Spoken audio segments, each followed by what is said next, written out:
Hey guys, my name is Heather Lindsey. And my name is Cornelius Lindsey. And I'm so excited that you landed on Life with the Lindseys. This is so exciting. This gives us an opportunity to share our life with yours. Yes, we're going to be talking about everything from entrepreneurship to ministry to your purpose to why you are here. Family, parenting, relationships, marriage, sex, you name it. We are talking about it. So thank you so much for joining us today with Life with the Lindseys. Enjoy it. Hey, everybody, and welcome to Life with the Lindseys. My name is Heather. What up, though? It's Cornelius. I'm not from Detroit, but I like saying that.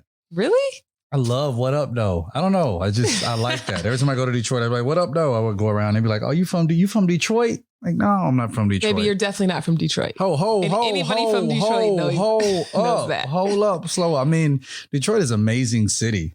I love the energy. I love the people. I love going up there. I mean, you're from Michigan. Yeah, I am from Michigan. But can I tell you, I had a whole moment. I just looked into your eyes and was like, we get to do this together. Isn't that amazing? It's pretty dope. Do you ever just get mushy like that? I'm not a mushy person. I'm not really mushy mush, but you know what? I mean, ain't nobody else I want to do this with because I've had people, to ask me, can we do a podcast? And I'm like, no, bruh. But like with you, I mean, I love doing this with you. I love you. You're dope. Too. You're dope. You, baby. Okay. What's up, y'all, man? This week we are talking about family. I mean, it's the holidays. Y'all probably been chilling with your family and, talking to them and all that kind of stuff. Yeah. So this podcast is going to be all about dealing with difficult family members. Woo! This holiday season. Woo! Come on. So we gotta kind of give people like the story and the background. I mean, so we've known each other for like 12 years. Yeah. And the married folks will know, like, you get married, you got to make that decision of whether or not you are going to spend Thanksgiving or Christmas or what holiday you're going to spend with which family. Yeah. And it just so happened that we chose Thanksgiving for Heather's family, which is in Michigan, and my family, which is in Atlanta. So it's ironic, though. Before I even met you, I remember going home and it was Thanksgiving. And I remember actually it was Christmas and I was by myself. I was single. And I'm not going to say which sister, but she looked at me and said, okay, I was 26, y'all. I know which sister it was. How'd you know? I know it. Damn it. She said, hold on, y'all. So she said, you're 26, your clock is ticking and you need to hurry up and pop out some babies. And I quote. And I'm like, I looked at her. And I'm like, first of all, because listen, all of my sisters that were pretty much raised with me had children at like 18 and 19 years old. Here I am, 26, and I'm single. And so they're looking at me like I'm like something's wrong with me. Right. And they're like, where is your man? And I said, do you want me to settle like you did? Oh, but the thing is, my sister, I can talk to her that way. We have that type of relationship. She just laughed because she's like, you right, girl, I did settle. But I'm like, I told them, I was like, at the right time, God is going to bring my spouse into my life. And then I'm going to pop out some babies. I'm not about to be out here just popping out anybody's babies. And I remember after that happened, I went back to my room and I remember just opening up my Bible and spending time with the Lord. And I remember telling God, if I have to be single for the next 10 years, I'm totally content with that, God, because you are all I need. I'm not about to bring children into this world based on the pressure from my family members. I refuse to do that. I want to do it your way. I want to trust you, God, in this season. And so I just give it to you. You're all I need. And it's so crazy, babe, because 9 days later, we went on our first date. It was 9 days later for real? It was for real 9 days later. So that happened on Christmas. And then we went on our first date January 4th, 2009. Aww. Isn't that crazy? Aww. 9 days later, y'all. So Aww. I remember just being like, wow, God, you're fast. then I met your family and I realized, how dope they are. I say your family now, but of course, our family. They're definitely my family. We like to call, we don't like to say in-laws. We like to say in-loves. Yeah. Because the premise behind in-law is that by law, you now have become my family, but yeah. We like to think that our love is bigger than law. Yeah. That our love that we have for our families is love. It's not necessarily lawful, but it's loving. So like my in-laws are pretty dope. But in the beginning, it was a stretch for me. It was a big stretch for me. I mean, you come from a really large family. Yeah. There's 24 of us. Everybody's 24. adopted except one. And I'm adopted too. Yeah. So like she comes from a really, really big family. And I'm, it was just me and my sister, my mom, my dad. And so going there and like meeting them and seeing just how, what's the word, outspoken you all are the women. Woo, Jesus. The Yeah, it was a lot of estrogen, a lot of strong estrogen. It was a lot of, and that's why that's a lot of where I get my strength from. Yeah. And I don't, and one thing I noticed when I looked around, I was like, where are the men? I was like, hold up, where am I the only guy who am I the only one who is here right now? Like where, and then you were like, yeah, one of them stayed at home and the other one didn't want to come. And I was like, well, what happened? Like it's a lot of y'all ladies around, but I think that, in marriage, you learn to just roll with the punches. I'm going to get to know your family and we learn to make something work. But ultimately when dealing with difficult family members, you have them throughout your family. With dealing with those difficult family members, there are some things that you need to know and things you need to be prepared for. Like, we all have those crazy aunts. We all have those crazy siblings. We all have, those deep people who always have something to say about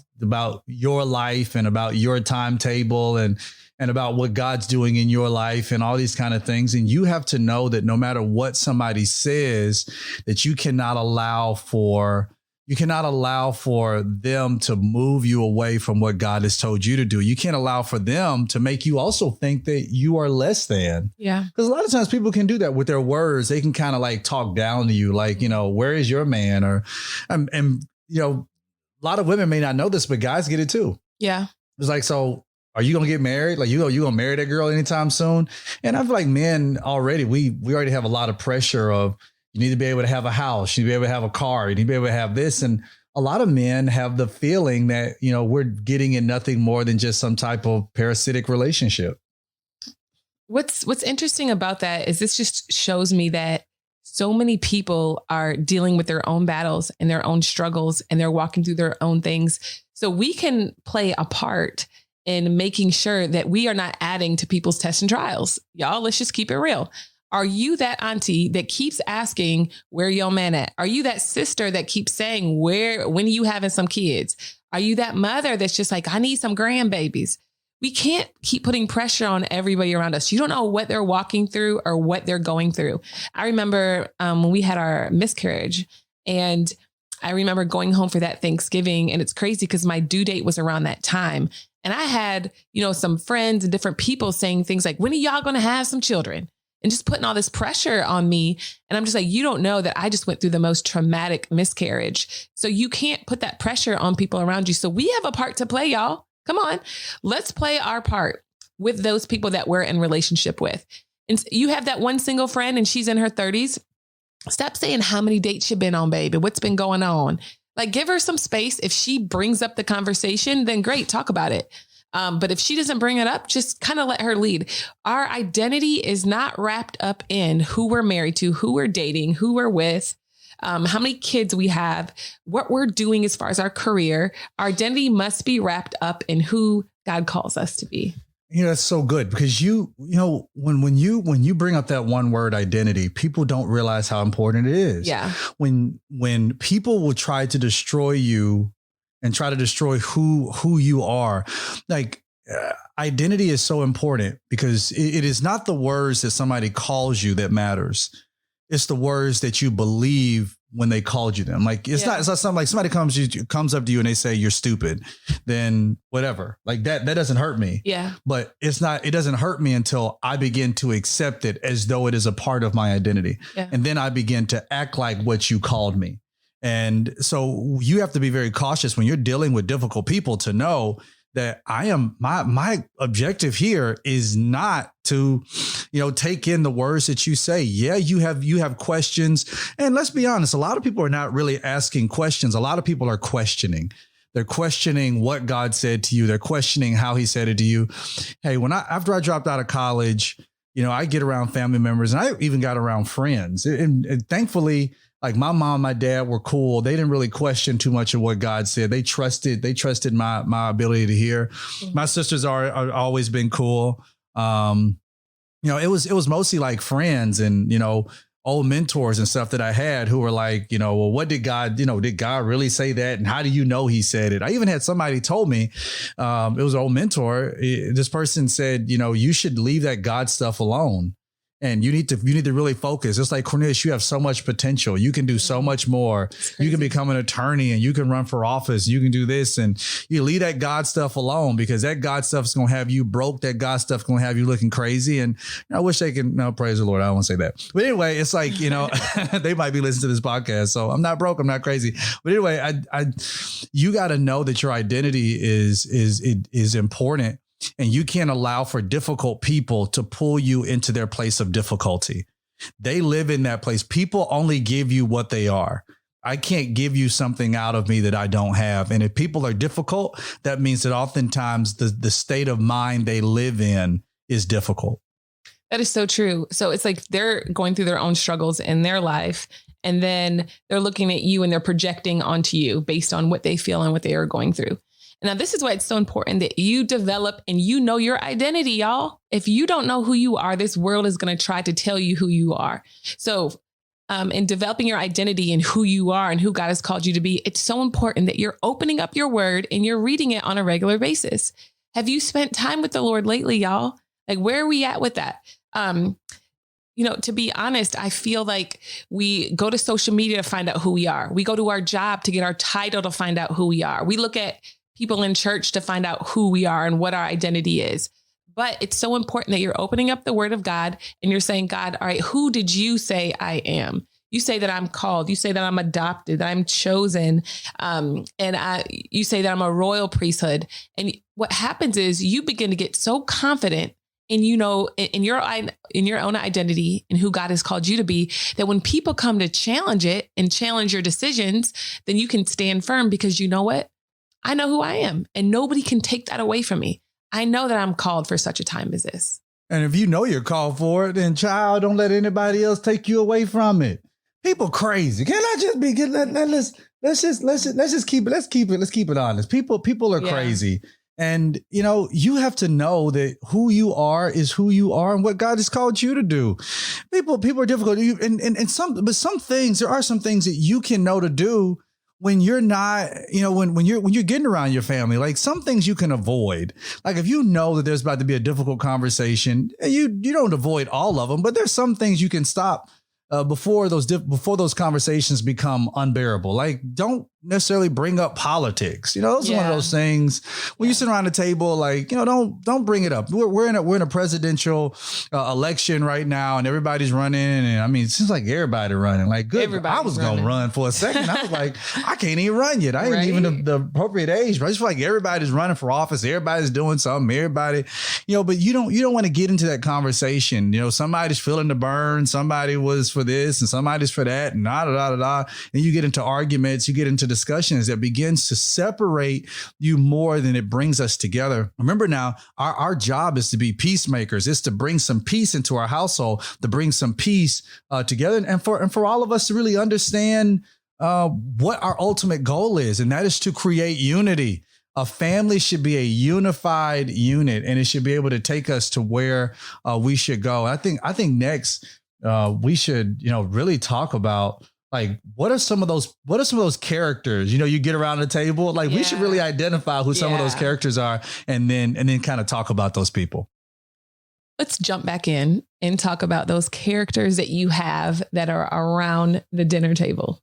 Those family members that you have that are just real special. Yeah, we got some. They're everywhere.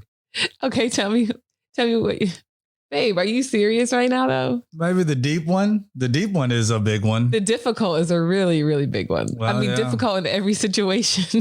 Difficult, deep, just difficult and deep.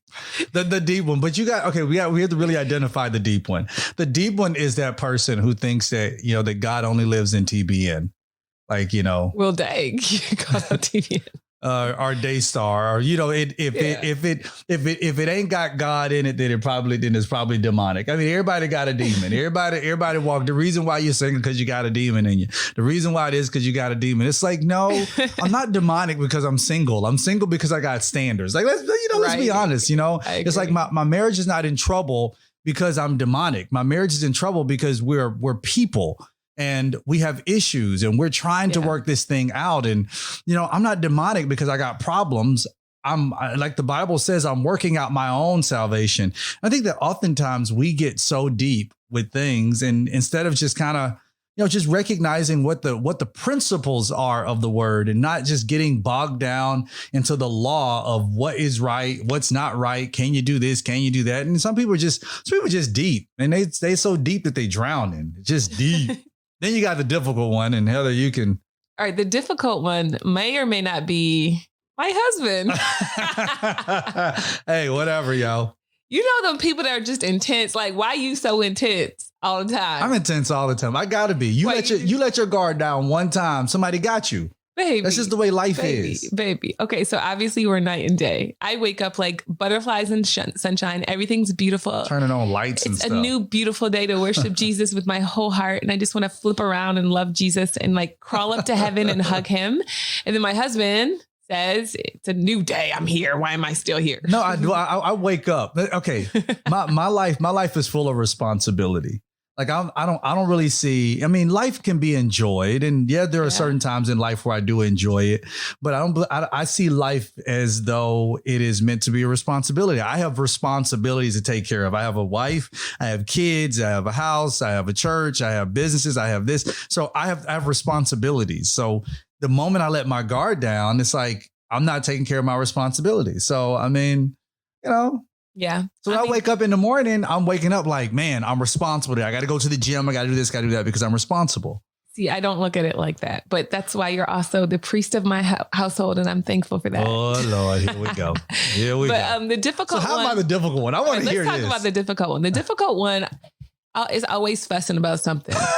I mean, okay, so they didn't cook any of the food whatsoever. Had nothing to do with the cooking of the food. And I'm not just saying you specifically, babe. I'm just general, okay? Uh-huh. So they walk by. Who made the mac and cheese that looked burnt? It looked like it ain't right. Who made this? I ain't eating it because you know how she cooked. She messed up the mac and cheese 4 Christmases ago. So she probably jacked it up again. I mean, just intense. Why are you so intense, bro? Yeah. Or woman. It could be both. It could go both ways. The other person is just complaining about that family member that comes in, with her little boyfriend, and you're like, I don't like them. I don't like them. They better sit over. They better not come over here and talk to me. It's like they're just looking, it seems like, for a fight sometimes. What about the pessimist? I mean, I feel like every family has that pessimist, like everything is bad. It's like, it's like you almost don't even want to ask them, like, how are you doing? Like, I hate life. It's like, well, how are you doing? It's like, well, my dog died and, I ain't been able to pay my bills. And, it's just like, I'm just scrapping up food to eat. And you're like, do you need $10? No, it's like the pessimist, pessimist out of the group. It's like, oh my goodness. You know what I do with the pessimist? I'm always like, so tell me the best thing that happened to you this year. You do a good job of that. Like I know. And like every time, like before you ask the question, you're always like, you got to tell me the best thing that has happened since I've seen you. But the look on the person's face is always like, hello, what am I supposed to talk about? Right. She doesn't have an idea of what to say. Because I'm so used to complaining about my life that I can't find the joy in anything. Is that you? Do you just find something to complain about all the time? And it's just your heart is sad. And what I've learned is like the joy of the Lord is my strength. I have a choice. I can complain about my life or I can be thankful and grateful for the portion that God gave me. What about the belligerent? Like the one who just wants to fight everything. Like they come in with like the mind to argue. Like I came in to talk about politics, religion, all of that. They're like, stuff. Y'all sit on that Jesus stuff. Like y'all don't even know. Like Jesus, they got y'all believing this white man Jesus. You need under white man's religion. You need to come back to Africa. This is the year of the Great Pilgrim. It's like like they're just ready. They came in ready to argue. I just refuse to communicate with them. I'm sorry. Like I like to talk to them. See, you would, but for me, in my mind, I'm just like, okay, if I argue with a fool, I'll become one. Yeah, that's true. And I don't want to open up myself. Like, I like a peaceful life. Like, I don't want to open up myself to any mess. And I even learned in some situations with certain people that I know, like, I can't have certain conversations because they might agree with or disagree with me. So there's certain roads we won't go down. Because I'm like, we've been down those roads before. And we disagree. So why even bring it up? Or why even have that communication? Like, I'm not trying to fight with you. I'm tired. Yeah. Like, I got a lot going on in my life. I ain't got time for it. Yeah. What about the interrogator? That's the person who goes around and asks everybody questions. You know, it's like, so how you been doing? But the interrogator only asks questions so they can get information. Because the interrogator is usually the gossiper as well. Oh, yeah. The interrogator asks questions so that they can gossip about the information that they just received from you to somebody else. So they will sit in the living room and say, so what's going on with you? They get all the information from you. Then all of a sudden they turn to somebody. They go into the kitchen and then they just gossip about all the information. What about the interrogator? Do we have an interrogator in our family? No, I don't think so. I think we have an interrogator. We don't really have gossipers either. Our family's like really straight up and honest. They just kind of tell you, like. But I know of people that do that. So I keep it real light. I feel like, I discern that crap. And I'm like, no, I know you gathering to go tell your friend. Everything is amazing. Everything is great. It's good. I'm good. You good. Bye. You can't tell everybody your business, especially family members. So if you and your spouse are fighting, like, you can't go tell certain family members because they're going to hold it against your spouse long after you've forgiven that person. So you got to be careful with who you're talking to. So we got the interrogator. You got, who else? Who's somebody else? The emotional.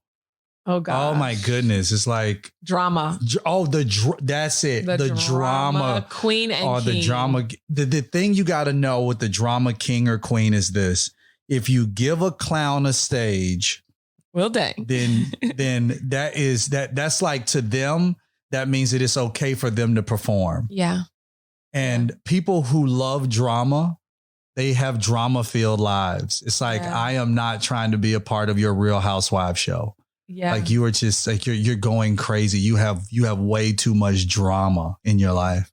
I've learned that, like, not to give them an invitation. Like, I'm not going to open up myself to the drama and the things that you have going on. I am responsible for my moods and my nerves, and I'm not going to let you get on them. I'm not going to get sucked in to your emotional drama, all the stuff you have going on. Well, baby, I'm praying for you. I love you. I'm standing in agreement with you. Yep. They might call me the deep one, but I don't care. You know what I mean? I'm still going to stay firm. I'm going to stay, and not stay long. Y'all know we go to the family member's house for a couple of hours and it's time to go on back to the house. Hold on. That's a whole other family member. Yeah. That's the one who takes and never gives. Yeah. And that's a dangerous one, because you got to understand something. The relationship requires reciprocity, which means that if you go through your life constantly taking and never giving, then that's a problem. You're teaching yourself that it is okay to take, but you never have to sacrifice. Yeah. Christ doesn't even teach that. Mm-hmm. He teaches that we live to sacrifice ourselves. We live to give. And if that is the case, then, you just can't go to everybody's family. Like, you showing up with Tupperware dishes. Like, hold up. You didn't cook nothing. You didn't bring nothing. What you bringing to the people's house? You didn't cash out nothing. That is true. You just there, and you can't do that. And if they decline, then that's one thing. Like, we've told people, hey, don't bring anything. We're good, but still. So, what's interesting with all of those different personalities? I just had a thought. I remember when you dropped out of college and you went and took a job as a waiter. But I remember wasn't it around like Thanksgiving and like the holidays?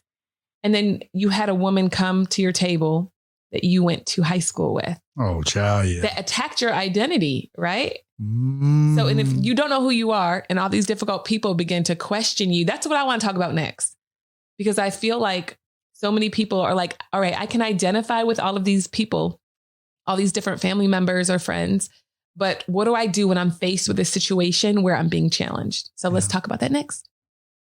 So I'm gonna tell you what happened. So, okay, I dropped out of college. I'm a server at a restaurant, and I was serving. They had assigned me some tables. I was in the back, and somebody told me they said, "Hey, they just sat like some people at your table, one of your tables." So I was like, okay, bet. I'm going to go out there. I'm going to, ask them if they want water, give them some rolls, all this kind of stuff. So I walked out and I was like, hey, welcome to where I was working at. And they said, and I was like, how you guys doing? And this one girl, she was sitting down, she was looking ahead, and then she looked over at me and she was like, oh my God, it's Cornelius. And here's the thing. So in high school, I was voted most likely to succeed. I was class president from my sophomore to my senior year. I graduated, 8th in my class. Like I did all these things and achievement accolades. And so I was the guy who people probably thought was going to achieve everything he set out to do. I went to college. I had Hope Scholarship. I also had other scholarships going to college. I paid no money going. I didn't have to pay for my books, my living, anything, because I had enough money to do it for scholarships. But she went to my high school, and she was also in college, and she was getting a dual degree at the time. And this girl gonna say to me, she was like, oh, look, it's Cornelius. And she said, She said, weren't you voted most likely to succeed? She was like, and look at you now. Dang. And I was like, oh. And there I was like having to smile through like what felt like a punch in my throat. Like I just, I'm glad I went through that because it has helped me to be it's helped me to be a pastor. Because oftentimes people say the dumbest things to me and I just have to smile through it while looking at them and think to myself like, oh my goodness, that was the dumbest thing I've heard for in my life. But and then I just look at them and I say, well, praise the Lord. And I just walk, I just keep going. But I've had to learn, and I'm glad I went through that. But that was the piece of that really began to attack my identity. That's good. I believe that your identity as you're on your way to knowing who you are in Jesus is going to get tested. I think we just need to like lay that out on the table, y'all. If you're listening and you're like, man, I'm so sick and tired of people questioning my decisions, questioning me waiting on God, questioning my standards. Y'all, the world is going to do that. So you have to get rid of this expectation that the world is going to roll over and just let you be who God called you to be. They're going to try to challenge you in every single way. And I shared, earlier that I was adopted, but I struggled with my identity for many years. And anytime anybody said something to me, it just put me in this people bondage. And I remember having to go to the mirror every single day with my scriptures in hand. And I would begin to declare, you are beautifully and wonderfully made by God. You are content with who God has created you to be. While you in your mother's womb, he assigned you with a purpose and a plan. Like I had to begin to prophesy what I wanted to see in my life and prophesy what God said about me. Because I feel like this world is trying to identify us. And if you don't know who you are, they're going to literally try to make you into being what they want you to be. Yeah. Clones. Literally clones. And people don't see it. Come on. People, we're literally cloning people. And there's this, we have all these standards and all these customs and, this is the way it's always been done. This is how it's done. This is how we've always done this. Like I'm a college dropout and, I get up, I'm a pastor. I get up and I tell people, I don't hide it from people that I am a college dropout. Hey, it is what it is. I'm not telling people not to go to college. I'm not telling people to follow my example. But oftentimes I make the statement that education and college are two different things. Yeah. I think we try to put them together. They're two different things. To get education is free.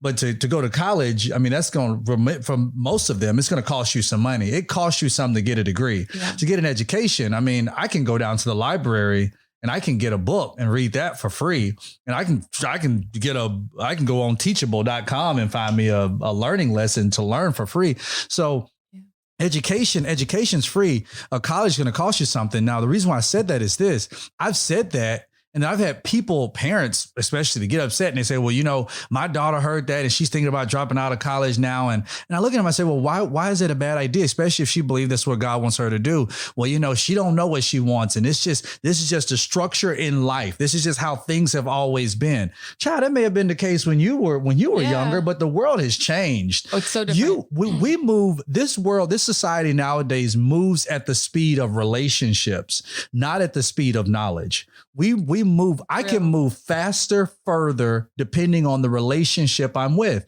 Now, we're always in relationship with God. He always got us, but he puts us in covenant relationship with people to move us further, faster.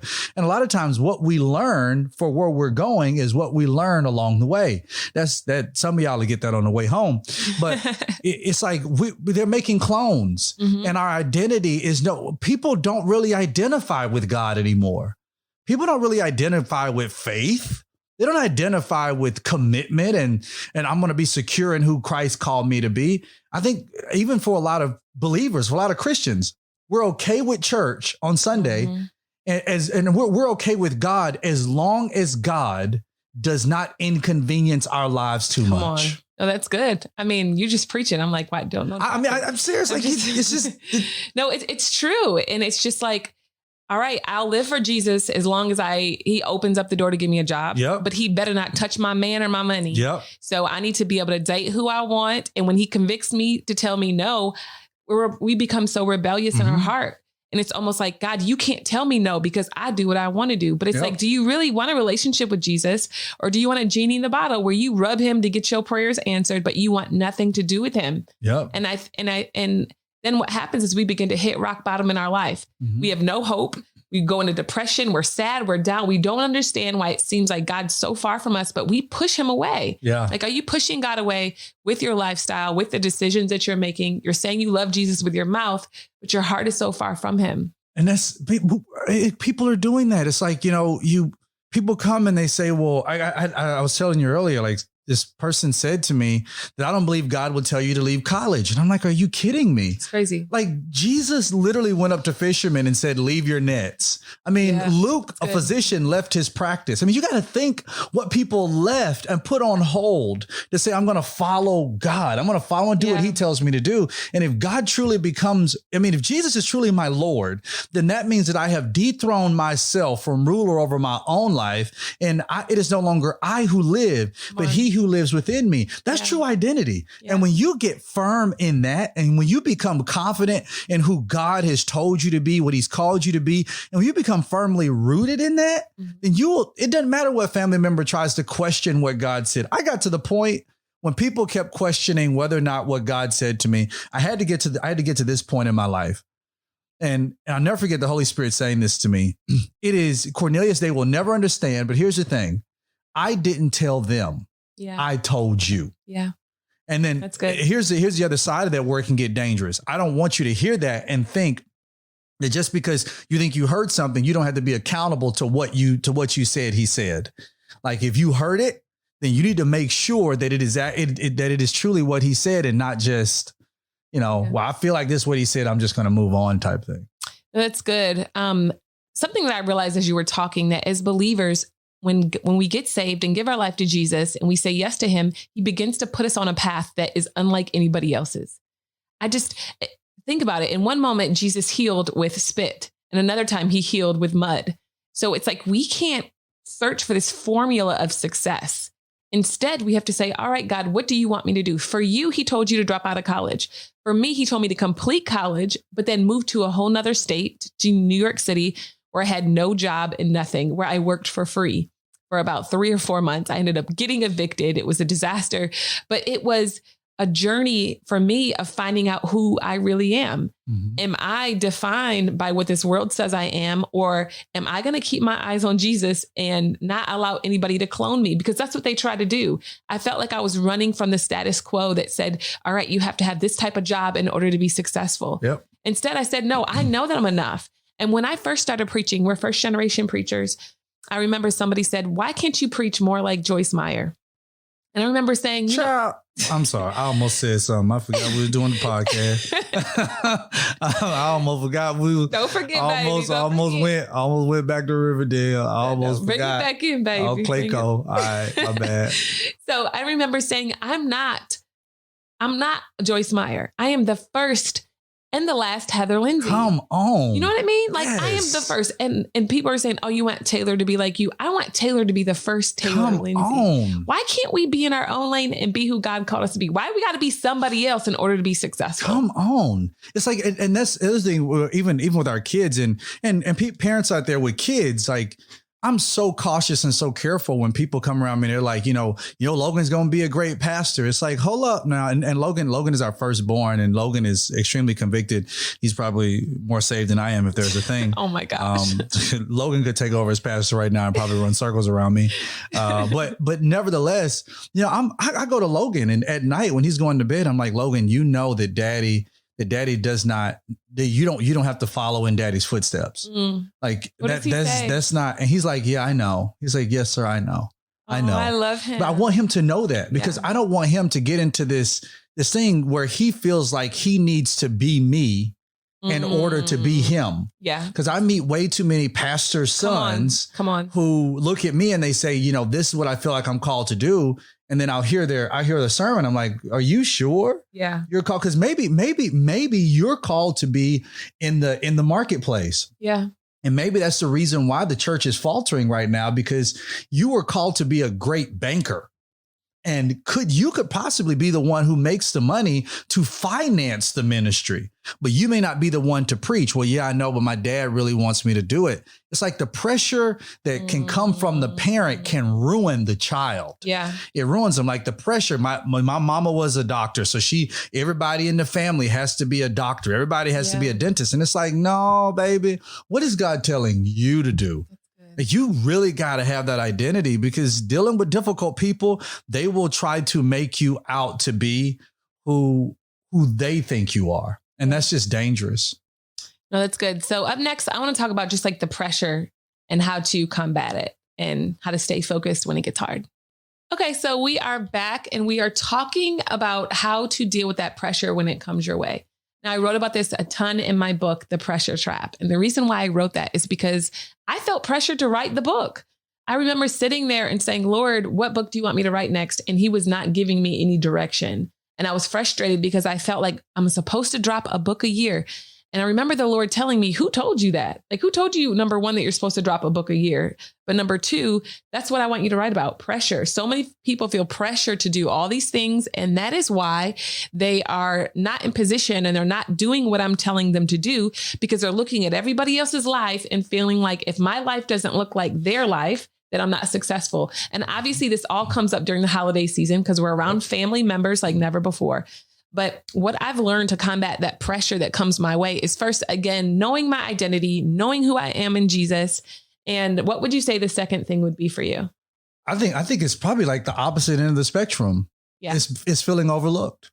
Yeah. Because on one side, I feel the pressure to perform. Yeah. On the other side, I feel overlooked. Mm-hmm. Maybe I don't feel like I have done enough, or maybe what I have done, nobody else sees it. Yeah. And, I wrote a book called Overlooked, and the whole premise of the book is for those individuals who feel like somehow God has looked them over. Yeah. Because you can get around family, and I've been in that situation before. I think we all have, where we get around family and everybody's talking about everything they're doing. And you know how that one auntie is who always talking about how great her kids are.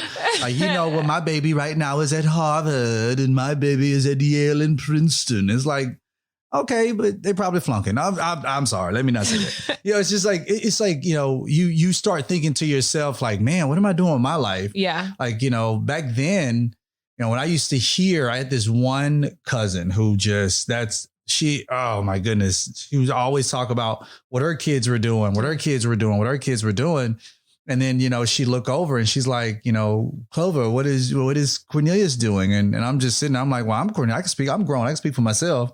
But I'm like, I'm a server at a restaurant. I never forget that one Thanksgiving where that happened, where I was like, I'm a server at a restaurant.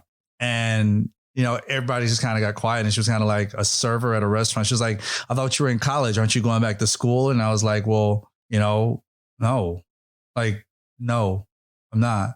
I'm not going back. And that was extremely difficult to deal with. But I had to become secure in myself to say, even though I'm in this position now, my present does not define my future. Yeah. But where I am presently is going to give me the character to help sustain my future.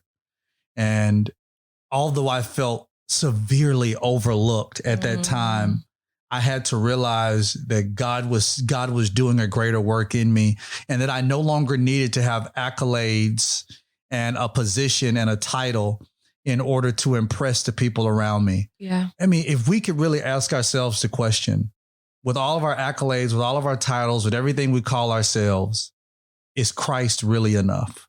That's good. Is it so good? Is it still valuable to say that I'm a Christian, I'm a follower of Christ? Yeah. Or must I lead first with my title? I'm a pastor. I'm an author. I speak around the way. Do I have to lead first with that in order for people to think I'm important? Or can I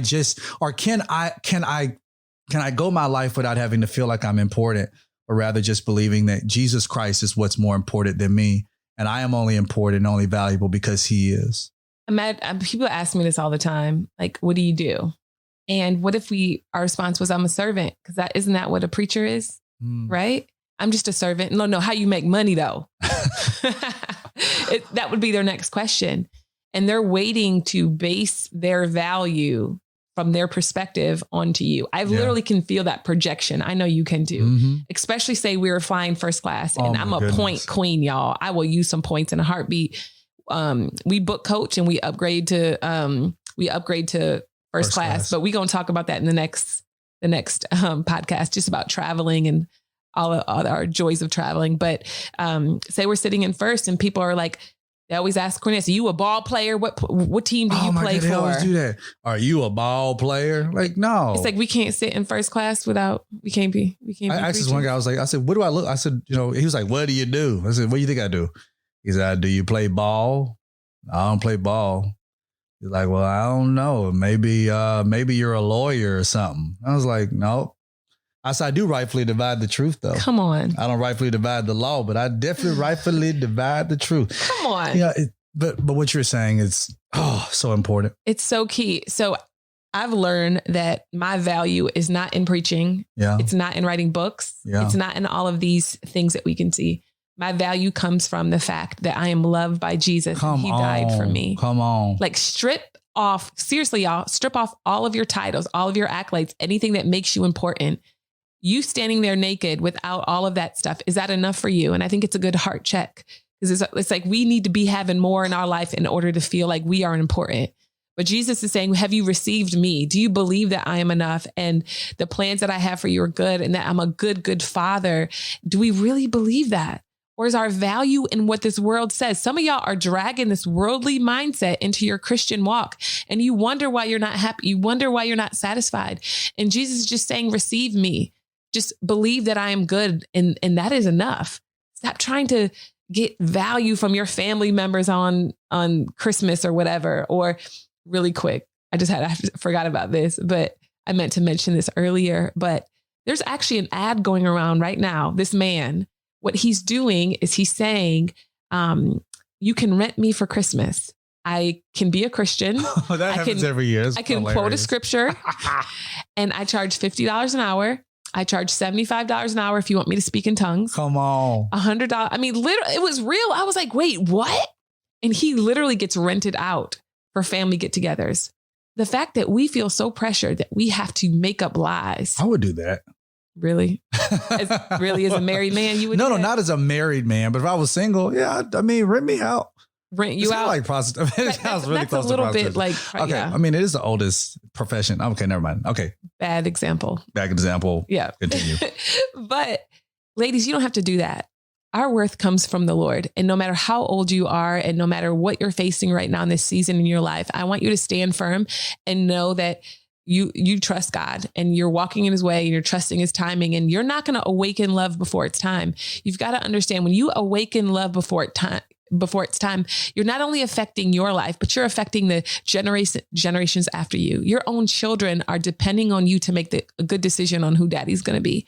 So don't feel like you have to settle this holiday season. Don't feel like you have to, make up something about your career. Oh, I just got promoted. No, I'm just trusting God. I'm just walking by faith. Do you need me to pray for you on anything? Switch it back on them. Like, what's going on with your life? Like, do you know God has a purpose for you? Do you know he's drawing you back to him? And when you get talking about Jesus, they'll either just run or they'll open up. Yeah. And to the fellas out there, let me say this. When I was in college, for a little time that I was there, I ran for a senator. I was at a UGA and I was in the SGA, and I ran for senator on campus, and I ran with the Vote Naked Party. It was a Vote Naked Party and the Classic Party. And I ran with the Vote Naked Party. And the concept of the Vote Naked Party was stripping off excess layers and getting back to what's important. And I say this to you fellas, a lot of times we rate ourselves and we rate our identity and we rate our value on points. And, with sports and things like that, we rate ourselves with points. And here's the thing, we measure everything. And I mean everything. And based upon the measurement of however we see something in comparison to another man's, then that's how we rate our value. So it's funny. I've seen men who were janitors, look down when the CEO comes, as though the CEO is any better man than the janitor. A lot of times the janitor may have better morals than the CEO. That's real. But you have to know that you need to strip down everything else. Don't rate yourself. Don't look at your life based on what you have, what you did. When you get around your family, you get around those difficult people, just be you and strip off all that other stuff and just get down to what's important. And like Heather said, when they ask you questions, they're like hounding you about your life, turn it back on them. Hey, so, how are you doing? Or how can I pray for you? Or what do you believe in God for now? Or how is God moving in your life? Turn it back on them in a way of you being able to now serve them with the same God who has now empowered you. And here's the last thing. Be bold in your faith. That's right. Be proud of your faith. That's right. And don't let anybody demean your faith. Don't let anybody do that. Man, this has been a really, really good time with y'all. Yes, it's been so good. I just love you guys. Thank you guys so much for your support.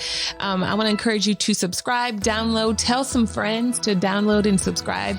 And I just can't wait to talk about how we travel the world for almost free. And then just also some of our journeys with walking by faith in the next podcast. So you don't want to miss it, you guys. It's going to be amazing. Yeah. And don't forget, if you're using a hashtag, use hashtag Life with the Lindseys. Yes. Life with the Lindseys. We love you guys. Can't wait to be with y'all next week. Same time, same bat channel. Bye. Bye.